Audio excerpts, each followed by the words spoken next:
আসসালামু আলাইকুম। আলহামদুলিল্লাহ। আমাদের নতুন খামারে কিন্তু মুরগি তুলেছি। আপনারা সকলে দেখতে পারতেছেন। আর এই বাচ্চাটা তুলছি হচ্ছে ২৭/৪/২০২৫ তারিখে। আ ব্যস্ততার কারণে হচ্ছে আসলে ভিডিও দিতে পারি নাই ওইভাবে। কারণটা হচ্ছে যে আমার পরীক্ষা ছিল আপনার এই কারণে। আর পরীক্ষা ৩ টা হইছে, আরো ৫ টা পরীক্ষা আছে। আর ভাবলাম যে আজকে হচ্ছে বৃহস্পতিবার, আপনার মাঝে ৪ দিন বন্ধ আছে, সময় পেয়েছি। এই কারণে একটু ভিডিও করতেছি, আপনাদের সাথে শেয়ার করব। আর এটা অবশ্যই জানেন যে আমি এই ঘরটা যখন তুলছিলাম তখন থেকে শুরু করে আজকে ফাইনালি আমরা যে বাচ্চাটা তুলেছি রানিং, সেই বাচ্চার ভিডিও কিন্তু আলহামদুলিল্লাহ। এবং এইখানে হচ্ছে আপনার মোট ১৫৫০ পিস বাচ্চা।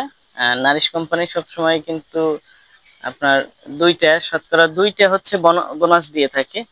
হ্যাঁ, অনেকে জানেন 2% বোনাস দেয় তারা। আর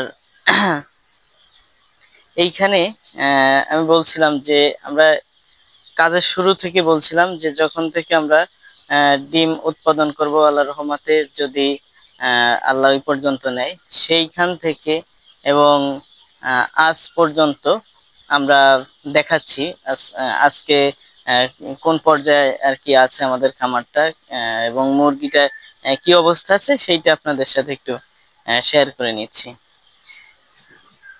তো বরাবর আজকে এইখানে হচ্ছে আপনার ১৫৫০ পিস বাচ্চা।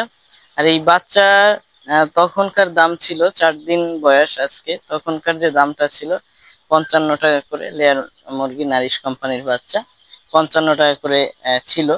হ্যাঁ। আর যারা কন্টিনিউ আমার ভিডিও দেখেন, তারা হয়তোবা কিছু একটা ভাবতে পারেন যে ভাই এই যে ৬-৭ দিনের মতো আপনি ভিডিও দিচ্ছেন না। আসলে ২-৪ জনে জানেন যে আমার পরীক্ষা চলতেছে, এই কারণে হচ্ছে আমি ভিডিওতে আসতে পারি না। তো আমাদের আহ সবার জন্য দোয়া করবেন। আর বিশেষ করে আমাদের এই খামারের মুরগিগুলোর জন্য আপনারা সকলেই দোয়া করবেন যে আল্লাহর রহমতে যেন এই খামারের মুরগিগুলো ভালো থাকে, সেই দোয়াটা করবেন।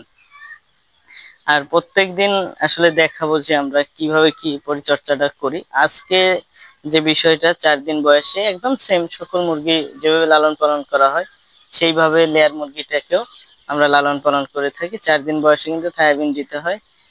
বিশেষ করে রাতের পানিতে দিলে সব থেকে বেশি ভালো হয়। রাতের পানিতে তো অবশ্যই দিব। ঠিক আছে।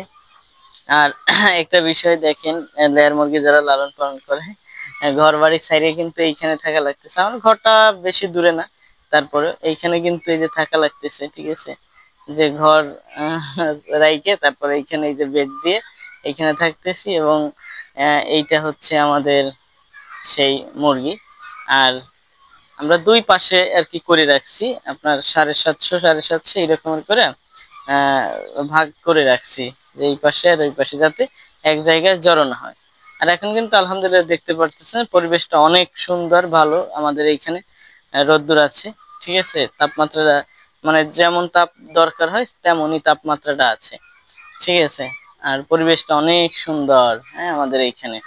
তো দোয়া করবেন যেন এই রকমের ভালো থাকে পরিবেশ, তাহলে কিন্তু আমাদের মুরগিটা সুন্দরভাবে আর কি লালন পালন করতে আমরা সক্ষম হব। হ্যাঁ। আরেকটা বিষয় দেখেন, আমাদের এই যে মানে যে ঘরটা দিছি আর কি, ব্রোডিং বলে, ব্রোডিং এর ঘর। এইটা আপনার ফার্স্টের যেই দিন আহ, করছি, সেই দিনকেই রাতে প্রচন্ড আকারে ঝড় এবং বৃষ্টি, সাথে বৃষ্টি হয়। এই যে এই পাশ দিয়ে প্রচুর পানি, মানে হিসলে যেইটা, সেইটা আসে এবং বেডের কাছে চলে আসে, বুঝছেন। এখানে অনেক, মানে কি করবো, যে একদম খারাপ একটা পরিস্থিতি হয়ে যায়।